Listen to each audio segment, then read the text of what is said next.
A skeleton recovered from the grave. Perhaps a victim of medieval conflict. The only known evidence of the Battle of Lewes. On a lonely hillside, condemned men await their fate. You can't round up 20 or so large, strong, young adults and execute them without having the capacity to do so. Archaeology and forensic science combine, investigating the skeletons of Lewes. The medieval world, the 5th to the 15th century. Tim Sutherland is one of Britain's most experienced archaeologists. He and a team of specialists try to understand medieval life by exploring the realm of the medieval dead. We have a classic view of the storybook medieval life. We don't hear the stories about the common man trying to keep his family alive. In our stores there are hundreds, if not thousands, of skeletons. Archaeologically speaking, we can now focus in on the medieval dead people. You're looking for clues in the skeleton all the time. And you couldn't help almost look through their eyes thinking, what did they see? How did they die?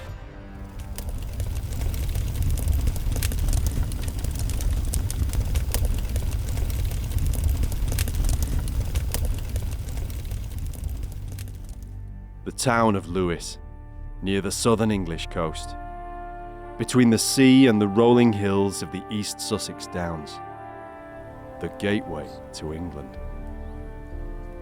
But this sleepy town hides a violent past. Graves, skeletons, trauma, conflict.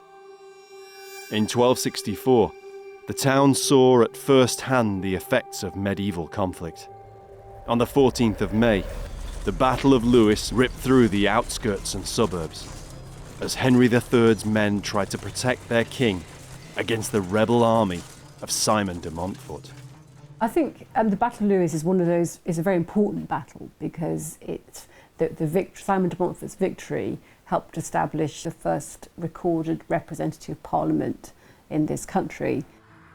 In May 2014, Lewes Castle is the scene of an important gathering to remember this significant event in the town's heritage. This was the 750th anniversary of that battle. So in the years just leading up to that, the whole community is getting really excited about it, and we had a lot of meetings and we're thinking, how are we going to celebrate this anniversary? There's a lot of interest in archaeology. To coincide with the commemorations, a single skeleton from Lewes has been selected for carbon dating analysis. It's one of more than 100 recovered 20 years before in 1994. The whole collection had been stored away, but new funding meant further research could be done. They called in one of Britain's leading specialists, with a wealth of experience in archaeological human remains, which bear the physical trauma of battle. I got involved in the Lewes project plain and simply because I was invited to come to a conference in Lewes to compare known skeletal trauma from the medieval period with a skeleton that they'd found in the Lewes area, skeleton 180. 180 had been selected as it was thought to be possibly unique evidence of a body which could be linked to the Battle of Lewes. That skeleton, their skeleton, had obvious evidence of weapon trauma on it. And what we simply wanted to do was, is it comparable with other medieval weapon trauma so that we could say, yes, this looks like a battle victim. Tim got to work. He and osteoarchaeologist Malin Holst carried out a full assessment. They found the skeleton was that of an adult male. On his skull, there was the grim evidence they were looking for. As soon as we took the skull out of the box, it was evident that it was covered in extensive weapon trauma, but almost certainly sword trauma. And again, that doesn't look like interpersonal violence. This looks like it's a battle victim, basically. And once you've seen a few of these, they become very, very similar. When you attack somebody with a sword, quite often you aim it at the head, and you usually end up with very, very similar injuries. You know, you either cut into the skull, or you just miss it and skip off the top, or you stab it And those are basically the type of wounds you get, and sort of all different degrees of that. But that's it. And of course, once you get 2 or 3 or 4, then it's not sort of a small bit of violence. This is extensive violence. And this is the sort of trauma you get in medieval battle. And so it did look as though it was a battle victim, and that was that. But there was only one way to prove that the skeleton could be that of a victim of Lewis's medieval battle. We were no nearer to saying, yes, it's definitely from the Battle of Lewes, which everybody was assuming. So I just suggested, right, well, let's try to narrow it down. We'll try and get a radiocarbon date for it. We'll date it, and hopefully it will fall in nicely into place right over the Battle of Lewes. Yes, everything would be sorted, would go away, everybody would be happy. A sample of bone was sent away for the carbon-14 analysis. It seemed a date relating to the 13th century battle would be a formality, and so preparations in Lewes intensified. Getting ready for the Battle of Lewes anniversary is just amazing. It was a very, very exciting, very frantic time. And looking after this whole project to do with Skeleton 180 was one of the most exciting parts of that project, because I knew that we had something really exciting to tell people about. And it was a great chance to help engage people with archaeology and to find out more about a real person who really lived at that time. Revealing the story to the world was to be the crowning moment. Months of preparation had built up to this. Mauling was invited to present her findings from the analysis of the bones. Yeah, we're looking at the back of the skull, as you can see here. That's the forehead there. So this is the back here of the skull, and this is looking at it slightly from above. And I hope you can see we've got 3 cranial injuries here. That's the first one there. That's the second one, and then there's the third. There's quite a nice clear cutting edge here, and with a sword injury what you usually get is one clear cutting edge that's almost very shiny, and then a breaking edge on the opposite side. Now this is quite a large injury here, and it's actually caused all these bone fragments to be cut off, but also to be blown apart. And that occurred to the top of his skull, and probably the attacker came and attacked this person from the back and from the left-hand side. The main event. It fell to Mauling to disclose whether the skeleton truly dated to the Battle of Lewes in 1264. Now it's always quite difficult to get a precise date from radiocarbon dates, but it dates to 887 before presence, which is 1950, which makes it 1063 AD plus or minus 28 years. So it's 200 years earlier than we expected. I hope I don't get rotten eggs thrown at me now. It's not my fault. And of course that throws up, as Chris mentioned earlier, much more questions really than it answers. Not exactly the date everyone was expecting. I couldn't speak. I was in shock, and it took me 2 or 3 days just to be able to call my boss and tell him, and he couldn't really deal with it either for quite a long time. We'd found this completely different individual who had potentially died in a completely different violent era in our history. It's just extraordinary. What we were hoping for was something as a highlight of our Battle of Lewes anniversaries, our Battle of Lewes skeleton. But here was this, he was nothing to do with the Battle of Lewes. The date was seized on by the media and became headline news around the world. The speed of this took everyone by surprise.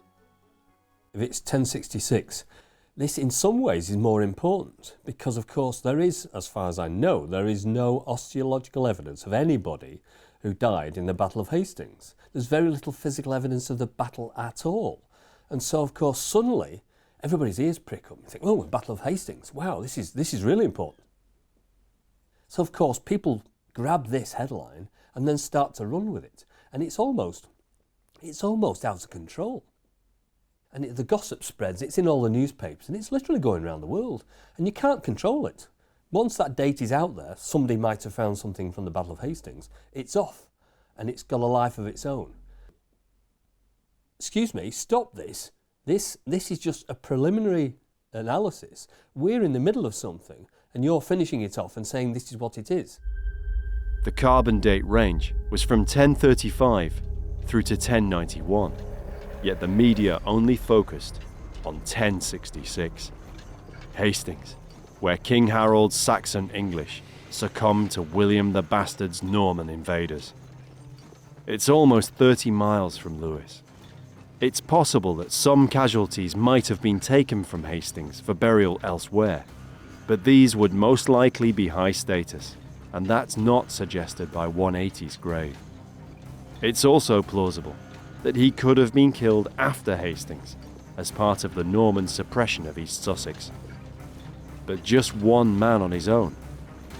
Tenuous indeed to link this to the conquest without further evidence. Just because it centres around 1066 doesn't mean to say it's not 1100, for example, or into the 1150s. In which case, are there conflicts in and around Lewes from this early period to the much later period? And is it possibly one of those? And it's nothing to do with either the Battle of Hastings or the Battle of Lewes. This is nothing new to Chris Whittick. Living in Lewes as I do, I've been used to the knee-jerk reaction that any find of a skeleton from Lewes is a fatality from the Battle of Lewes. Chris is the senior archivist for East Sussex. He's been studying the history of the county all his career. It's disappointing that when scientific evidence proves that a skeleton from Lewes can't have come from the Battle of Lewes, that the knee-jerk reaction is to attribute it to another historical event, this time the Battle of Hastings. Both seem equally flawed and equally unquestioning of the historical evidence and the potential of these finds to give us real information, real facts about what took place in Lewes and its vicinity in not just the 13th century, but the last 2 millennia. Tim decides to leave aside for now the Lewes and Hastings battle hypotheses. He looks back to the original dig for some clues. Very little was known about the medieval hospital of St. Nicholas until the excavations in 1994. The hospital itself had long since disappeared, leaving an area known as Spittal Cottages. It's now thought the hospital was at the epicentre of the fiercest fighting in 1264, further explaining why the theory came about that 180 died in the Battle of Lewes. I'm going to set the scene really for the discovery of skeleton 180. The dig supervisor in 1994 was Luke Barber. He oversaw the excavation of all 104 burials. We don't necessarily know trauma, pathology, etc., on these unless it's really obvious at the time. So of course, we're sort of slightly getting a little bit twitchy about the Battle of Lewes because we know all the rumours and we know where we are. Tim has a lot of experience with medieval mass graves, especially when they're the victims of conflict, like the Battle of Towton excavations in Yorkshire. But the St. Nicholas Hospital burials don't fit the pattern of conflict graves he's familiar with. He needs to find out more about the 94 excavation. The best way to do that is to speak to the man who did the digging. Tim catches up with Luke in the field, hard at work on another site near Lewes. In 1994, the main area he excavated was beneath a school. Finding 103 burials at the site was not unexpected. Right. I think the children who had their dining hall above it were more concerned. They've been eaten above these. So these was guys. it a known medieval cemetery when you It started? was a known medieval hospital. The burials Luke and the team found were more varied than might be expected from a single event like a battle. There was a few unusual burials at the time. There's one with a manacle around the ankle. Right. Ah. So obviously, even at a very early date, there was a range of types of burials. You could see there was infants. We could see there was males and females, and again, fairly typical for what we expected for a hospital. Yeah. Of 103 skeletons, 180 was one of only 4 with trauma. The obvious connection was that those trauma victims were going to be Battle of Lewes. None of the original analysis involved any C14 dating. the dating was based on its association with the hospital, Yeah. and also the few finds and pottery found within the grave soil generally. Yeah. One thing always worried me about it is if you look at this basic plan of the cemetery, the yellow highlighted bodies are the ones with trauma, and you can see they're not all together. That always worried me, and that's why in the report I actually said, you know, Battle of Lewes quite possibly, for some of them, or all of them maybe, but other scenarios cannot be ruled out. You know, it's very easy to jump to the conclusion. It's got a sword cut, therefore the only thing that's likely to have caused that is the Battle of Lewes. You know, there's footpads, there's outlaws, there's any number of ways that in the medieval period someone could have been killed with a sword or a sharp-edged weapon. Skeleton 180's 11th century carbon date wasn't a problem for Luke. I wasn't unhappy about the date because I say there was always these worries about why were they not buried together. So to have a quite wide chronological range within this group of individuals does not upset me at all. Right. And because 180 does not now appear to be Battle of Lewes, that doesn't upset me either. No. It's not a great wind out of your sails. What upset me more personally was the fact that it rather suggests that the hospital is a pre-conquest foundation. Well, that's what's so interesting. I mean, was there supposed to be something on this site at that period? We're No, talking... well, not that we knew of. right. Not that we knew so of. that's quite important, really, isn't it? So for the archaeology of Lewes, it's a very important discovery. But the other thing is, of course, we've got one date for one skeleton. So, of course, it's more important that we analyse the dates of all the other, or as many other skeletons as possible, especially the trauma victims, because, of course, if we're talking about the same dates for those victims, it looks like something is happening at that time. Until we got them, we don't really know where we're going. Right. You know, it could be a wide chronological range. We could get Battle of Lewes in there. We may find it's quite early, much earlier than we thought. If the medieval St. Nicholas Hospital wasn't the first building on that site, then many of the graves too might be much earlier than expected. The whole understanding of this part of Lewes might have to be rethought. The quandary about St Nicholas Hospital is this. The burials are in the backfill of quarries. The quarries, it has been assumed, were used partly to build the hospital itself. The hospital is thought to have an immediately post-conquest foundation. So what is a skeleton of the date that the scientific dating has produced doing in the backfill of such a quarry pit? At the moment it doesn't add up. So what we need are more dates from more skeletons to try and put what we have in context.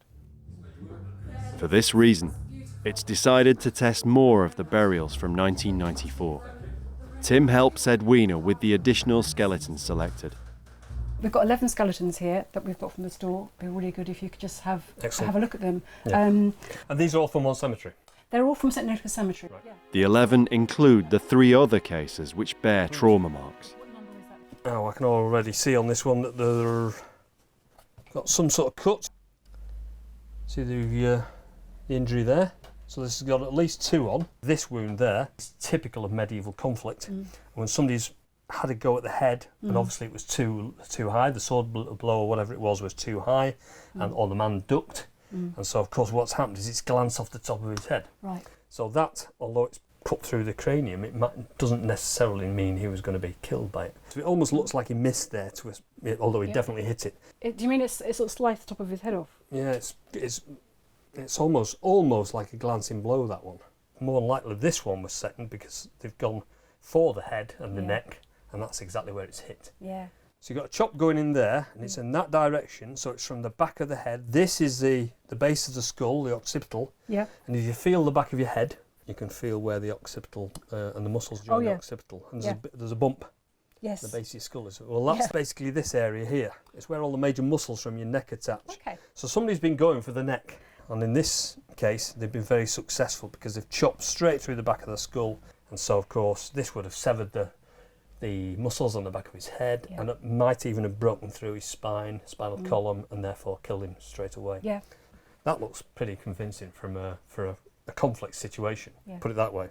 Would he be wearing any protection, well, this suggests that he wasn't wearing headgear at this time because those are 2 nice sharp bladed injuries to 2 parts of the cranium, so it suggests he's not wearing headgear. So you couldn't go through You wouldn't go through a steel helmet. You could argue that it was a very sharp sword. It was something like a leather cap or a leather helmet, even a boiled leather helmet. Yeah. You could say, suggest that it might have gone through that relatively easily. Yeah. But even so, they offer quite a bit of protection. Those. But it means he's definitely not wearing a helmet, as we would envisage it. So that's interesting that we've got one individual and it's 2 blows and it looks like a complex injury. Archaeologists have to check every single bone of a skeleton for evidence. Weapon trauma isn't always found on just the skulls. So you think this individual has got trauma on as well? This has got trauma as well, yeah. Right, excellent. So And there's a And a lot spider. more of him remaining. And he's got a spider. yeah, excellent. Right, so we're talking about arms and legs. Another arm. Pelvis. I haven't got his trauma. He's a male, 35 to 45 years old, just so you know. Sacrum. That's always a good one.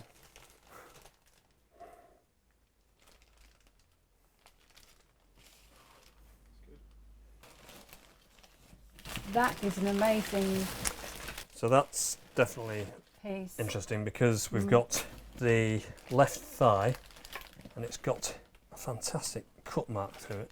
It could be a spade cut from the excavation, so it doesn't have to be battle related. Yeah, that's pretty sharp. That's not a spade, is it? So it's a very sharp bladed weapon, or it's a very sharp implement that did it. So just looking at that, I would assume that it's more likely to be a bladed weapon rather than something like an over-ambitious archaeologist, for example, Yeah. or even a grave digger. There's trauma from a sword or other blade on this femur.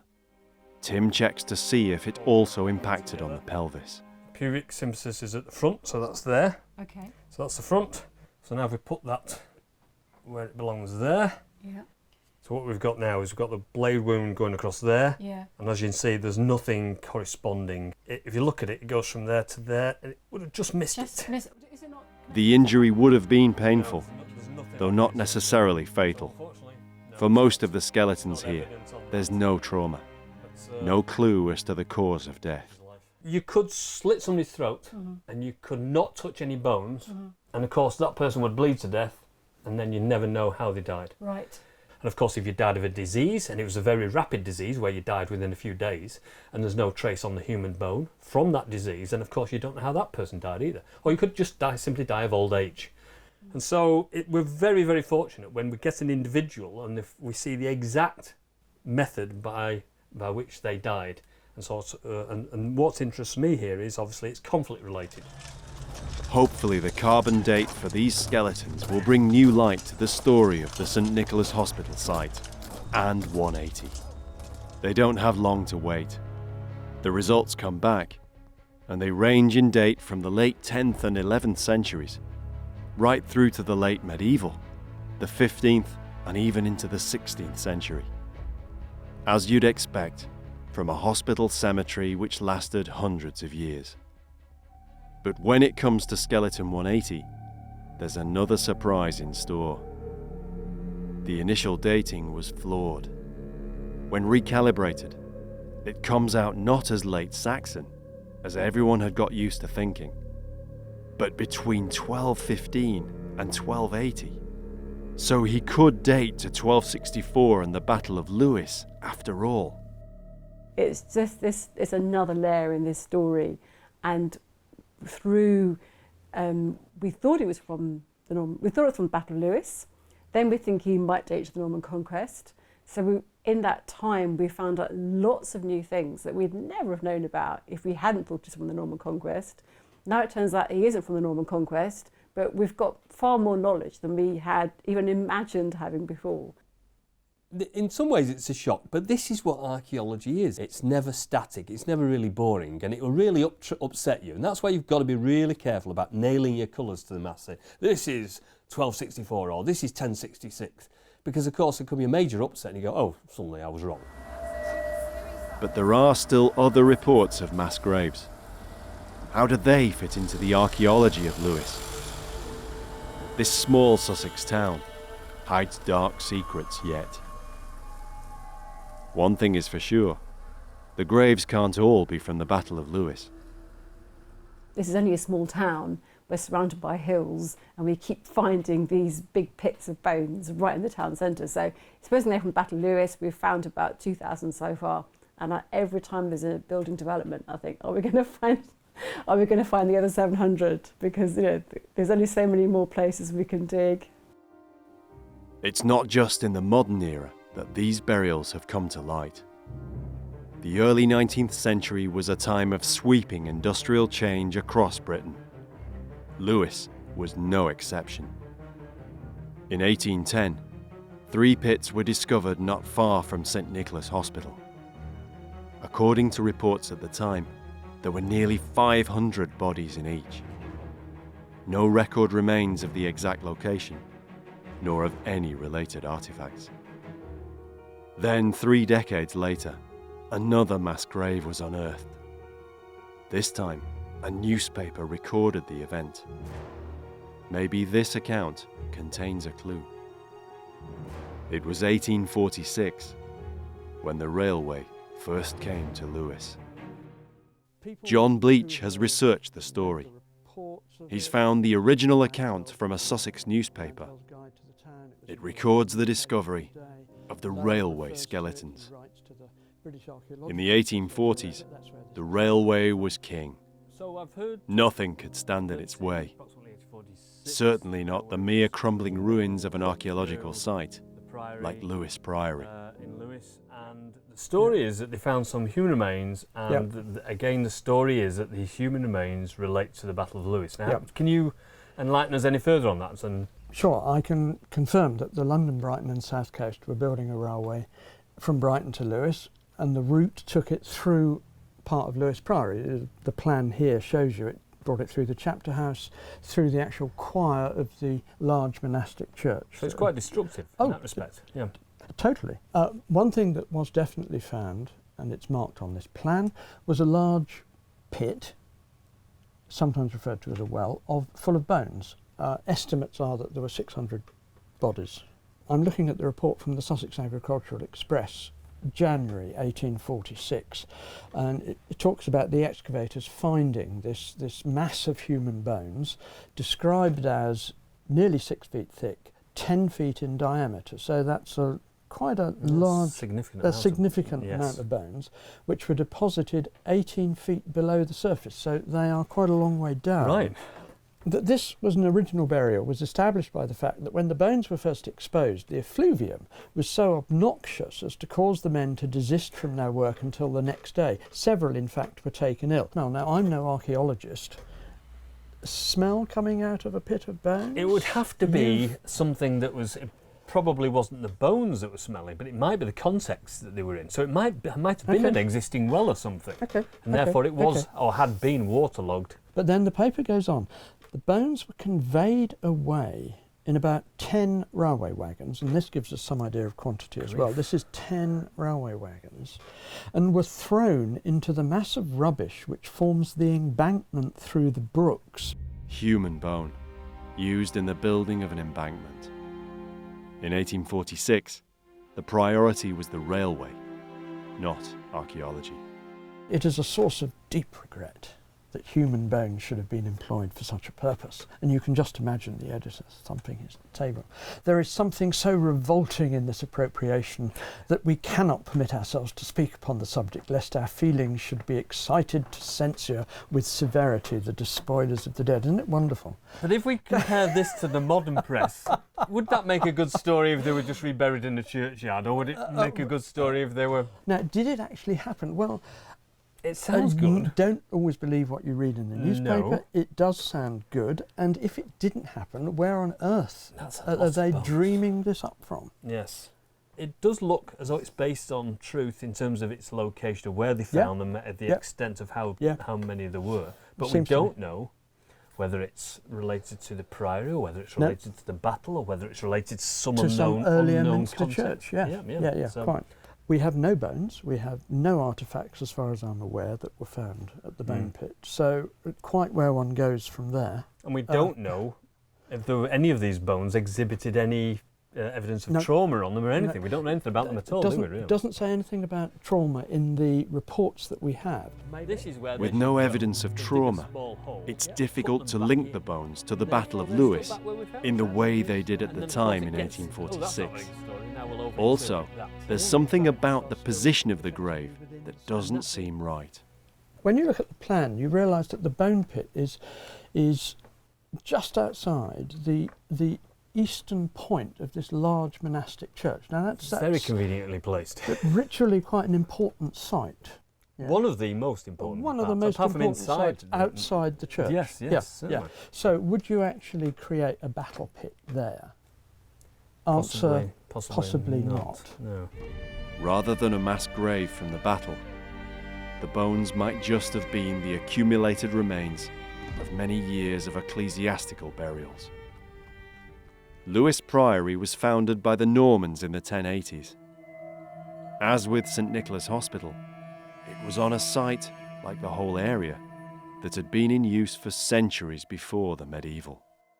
I think the important thing about this area is that it's when you stand on a hilltop like this and you can see how the landscape is surrounding you. It literally is, because you've got high ground over there, then you've got Lewes in this lower ground, and then you've got high ground over there.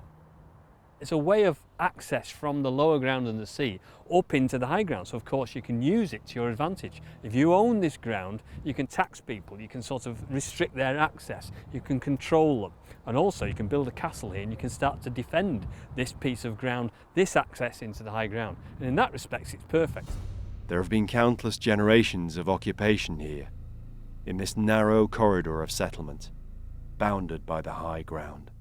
Because of its restrictions, unless it goes and expands onto the high ground, there's only a certain size this town can ever expand to.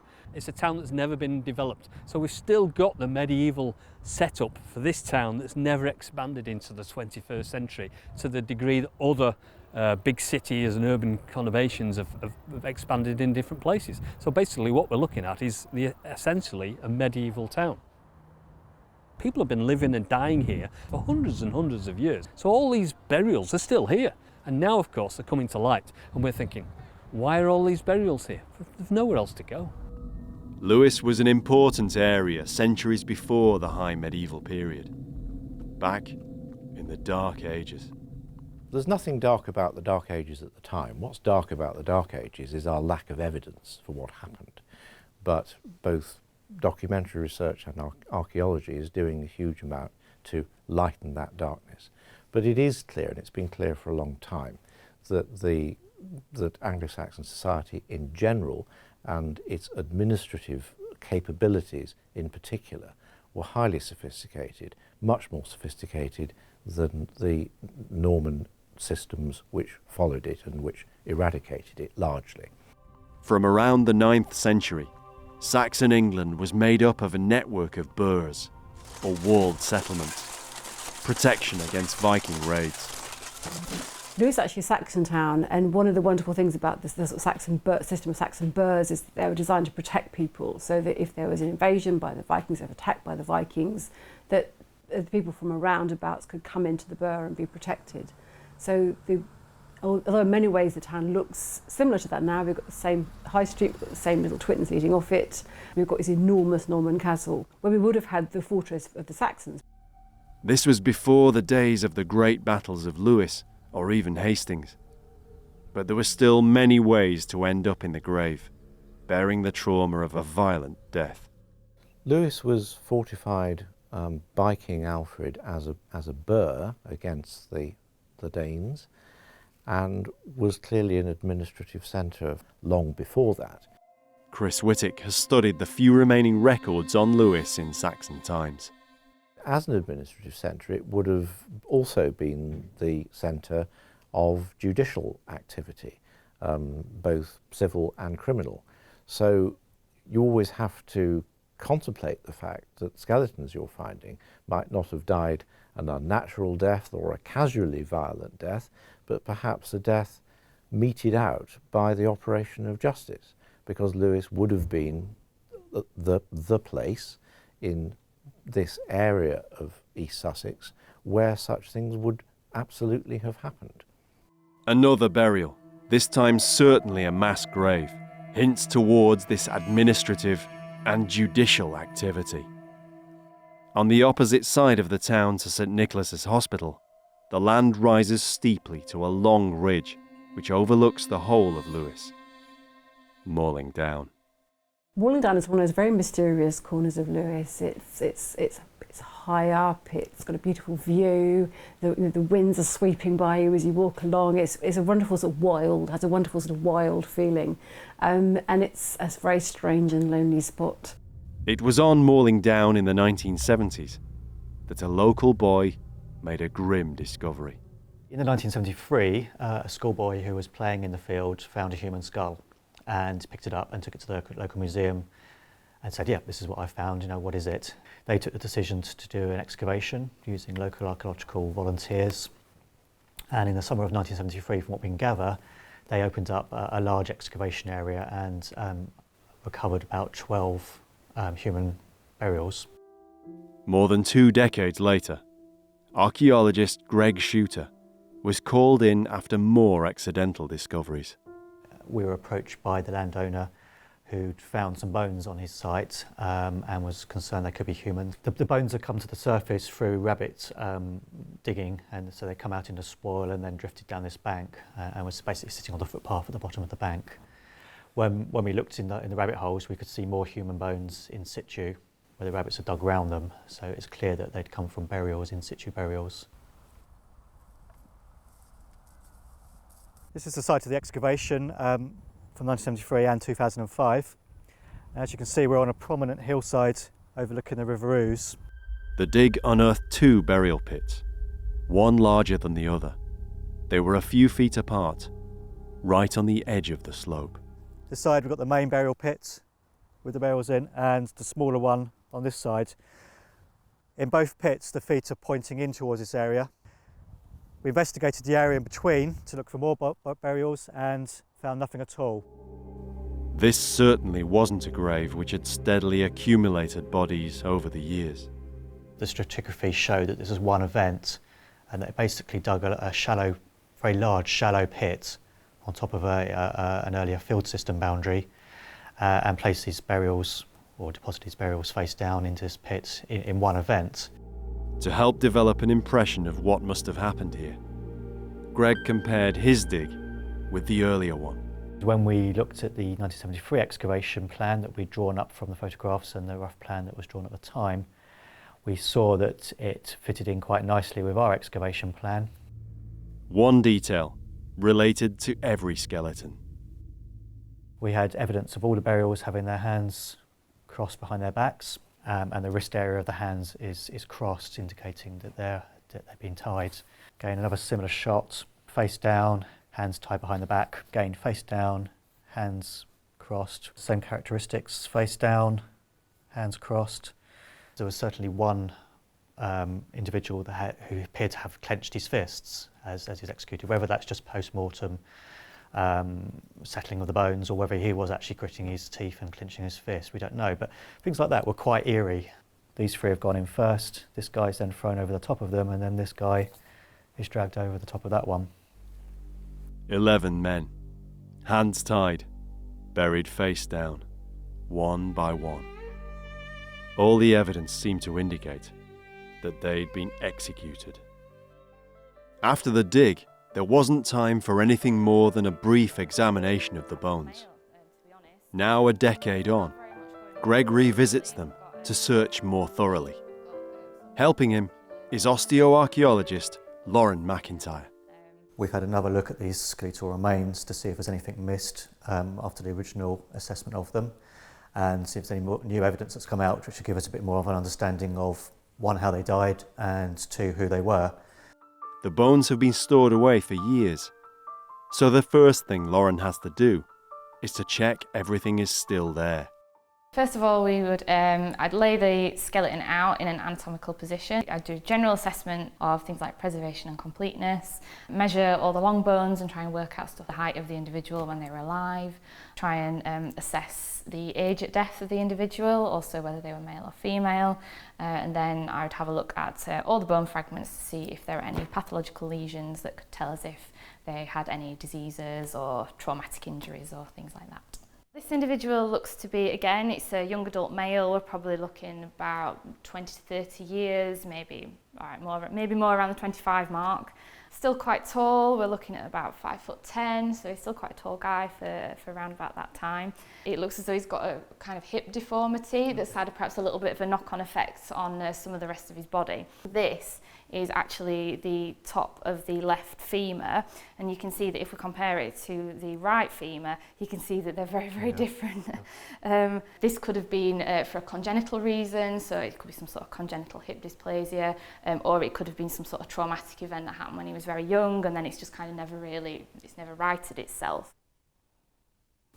They're obviously all males, they're all of a certain age, they're all from sort of mid-adolescence through to young to mid-adults.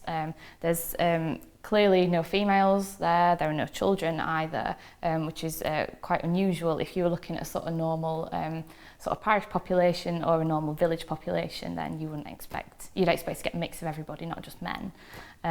So they look relatively healthy. There's no signs of deficiency or dietary deficiency in particular, no malnutrition.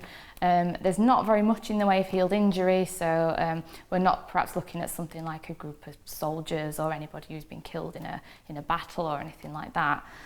If the men had been fighters, Viking raiders or other incomers, there might have been some evidence of healed trauma after a life of training and conflict.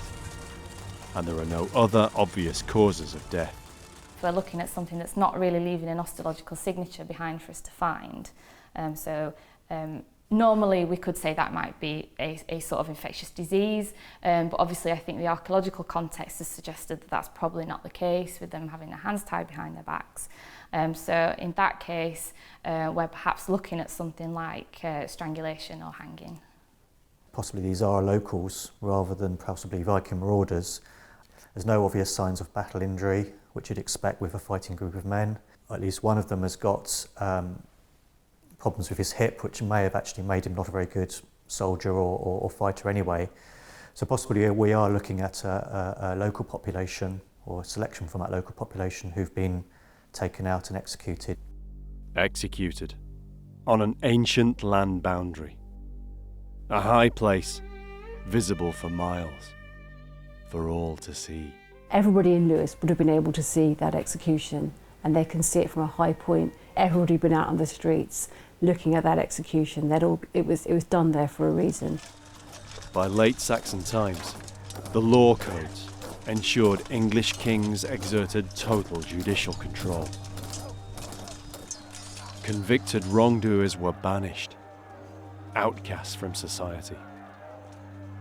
The condemned lost not only this life, but they were denied entry to the next. Buried in pagan grounds, at the limits of Christian society. Evidence of Lewis's early medieval past. A vanished Saxon society. I can imagine they were terrified. They're obviously leaving families behind. They're probably not local, so in an area that they didn't understand, possibly not even understanding the language. So I get a sense of quite a lot of trauma and dismay up here.